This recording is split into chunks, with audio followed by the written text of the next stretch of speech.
we are built for struggle as human beings. We're built to contend with the world. We're built to contend with reality. You want a challenge, and the best way that you can take on a challenge, because a challenge fortifies you.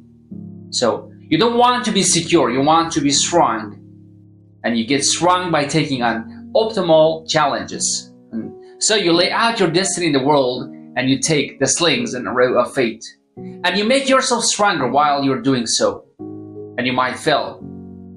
And fortune might do you in, but it's your best bet. And people have extracted unbelievably success out of catastrophic failures. And I'm not saying that in a naive way.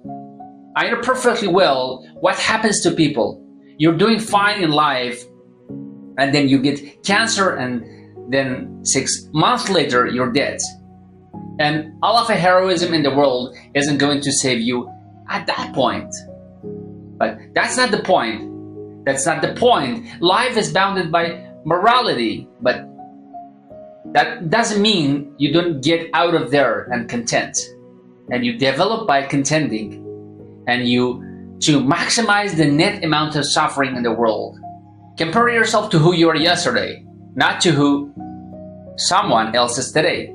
Because you need to have a hierarchy of improvement. You need to be aiming for something, and that means you're going to be lesser than people who always already attained along that dimension. So the question is, who should you defeat in the final analysis? And the answer is, you should defeat your former self. You be constantly trying to do that. You're the right control of yourself too, because you're the one who had all your advantages and disadvantages. If you want to compete fairly with someone, then you should be competing with you. If you improve yourself, then what you're doing in competing with your lesser self. And then you might also ask, well, what is that lesser self? And that lesser self would be resentful and bitter and aggressive and vengeance seeking, and all of those things go along with having negative moral character. And those are things that interfere with your ability to progress as you move forward through life. So it's very necessary to understand that this is why I've been stressing the idea of personal responsibility. It's like, well, personal responsibility, it's to compete with yourself. It's to be slightly better than yourself the next day. And it's better in some way that you can actually manage. And that's humility, like, well, I'm a flawed person, I've got all my problems. Could I be as good as person X? It's not the right question. The right question is, could you be slightly better tomorrow than your currently flawed self? And the answer to that, if you have enough humility to set the bar properly below, then you could be better tomorrow than you are today. You might say, well, what's the right way of doing in the world if there is such a thing? And it's not acting according to set of rules. It's attempting continually to transcend the flawed thing that you currently are. And what's so interesting about that is the meaning of life is to be found in the pursuit. So I've been laying that out in this conversation because I say, well, the fundamental issues is that life is tragic and difficult, very tragic and difficult to everyone.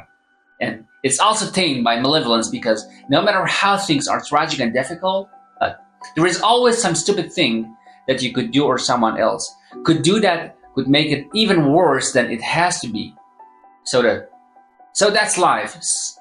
You need an antidote to that because you can embetter it. Constant contact with that. Just the tragedy, but the tragedy combined with betrayal and malevolence that make it even worse, especially if it's self-introduced. Okay, so you need something to sit against that so that you didn't get bitter or resentful. What do you sit against that? Doing something worthwhile by your own definition, say. You need some reason to get the hell out of bed on a terrible day because you've got something good to do. Well, what's the best thing you can do? Transcend your current wretched and miserable self. There is meaning to be found in that. And that's meaning that associated with responsibility. One of the things that I've been trying to lay out clearly is that Life is hard. It's stained with malevolence and betrayal that can make you bitter. And you need a meaning to offset that. Where the meaning to be found? Not in right yourself. So take care of yourself. If you're good at it, you have some excess left over to take care of your damn family. If you're good at both of those, then you have some excess left over to take care of your community. Those are heavy burdens. You pick up the burdens you find that's meaningful. The best way to pick up the burden is to continually improve yourself. And that's where the meaning is to be found. And so that meaning is in the continual self-transcendence. That's letting your old self die and new self be reborn. Even if things are going really well for you now, there is time in the future that things are rough. You're gonna be ill. Your family member is gonna be ill. A dream is gonna fall apart. You're gonna be uncertain about your employment status. Like the flood is coming, the apocalypse is coming. It's always the case in life, and you have to be prepared for it. And the question is how to prepare for it. And the answer is to find a way of being that works even under the direst circumstances. You've got the possibility to slowly rise yourself out of the mire. You've got a possibility to do just what fighters does when he's defeated, which is to say, well, regardless of circumstances that might have led to my defeat, even if there were errors on the part of referees, this is no time to whine about.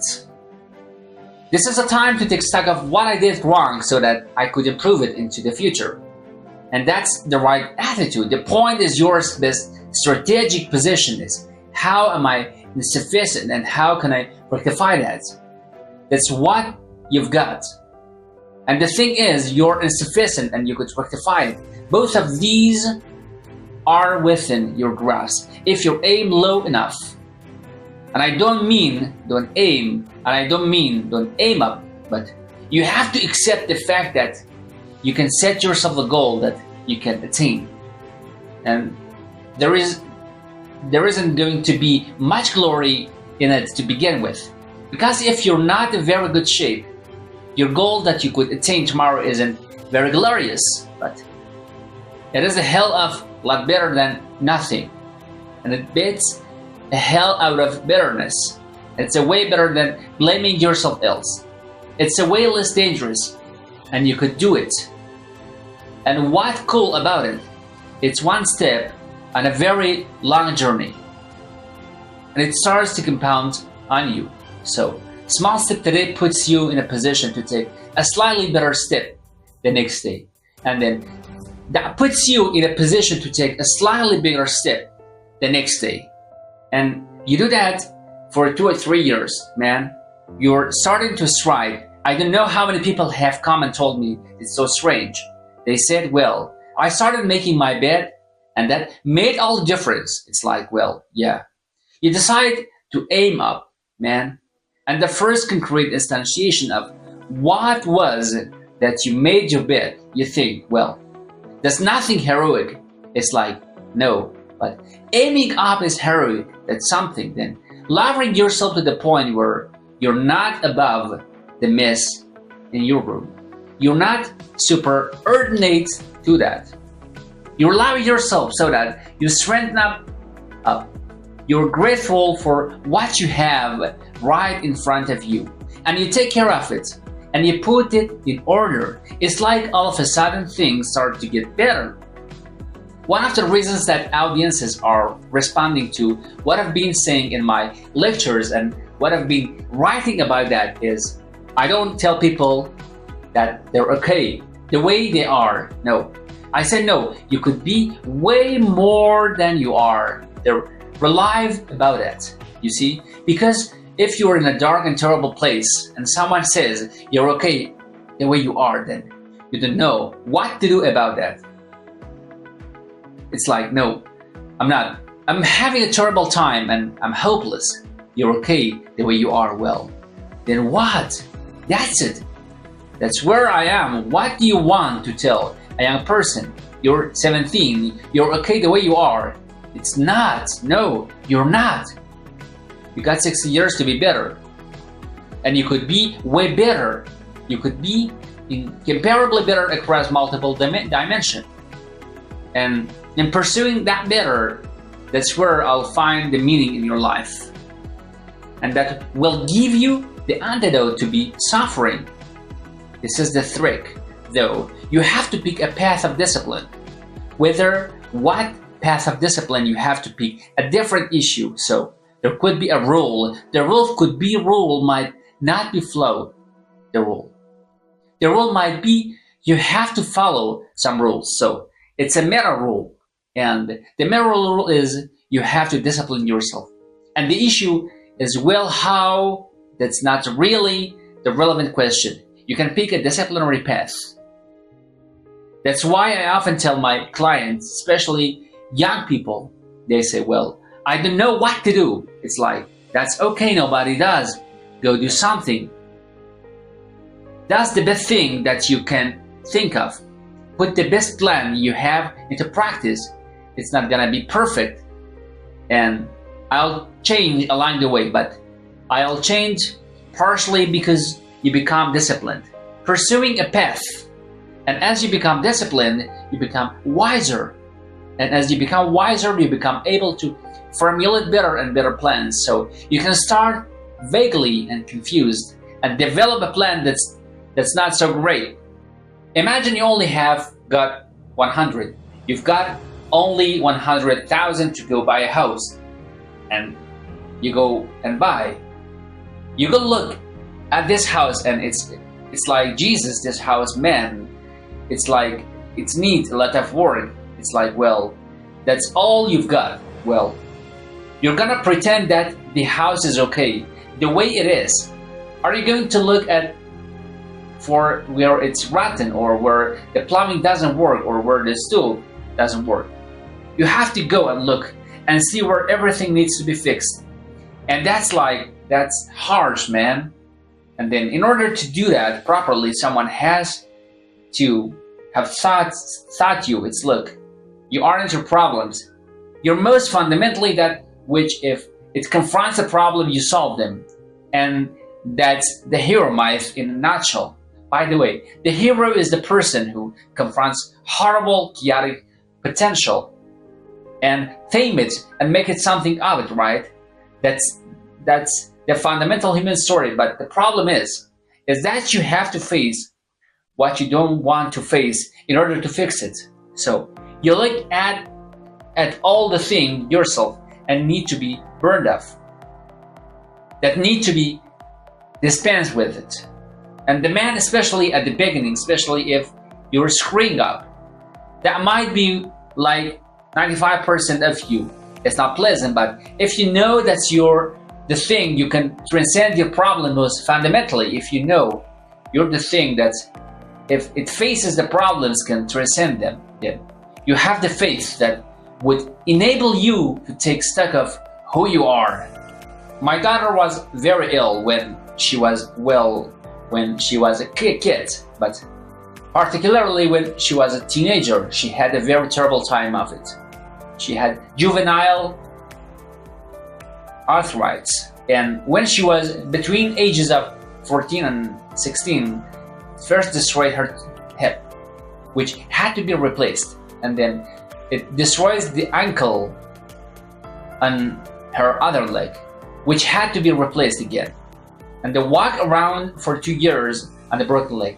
And she was taking massive doses of options and could hardly stay awake. And and as you test off your faith, there is almost nothing that's more direct than a serious illness inflicted upon an innocent child, right? And so the chapter is a meditation on that, and also on what to do is a situation like that. Because everything is gonna have a situation like that in some sense, because you will be faced with illness in the people that you love and crises. And so it's practical guide to coping with those sorts of things. Like, one of the things that you do when you're overwhelmed by crisis is shorten your time frame.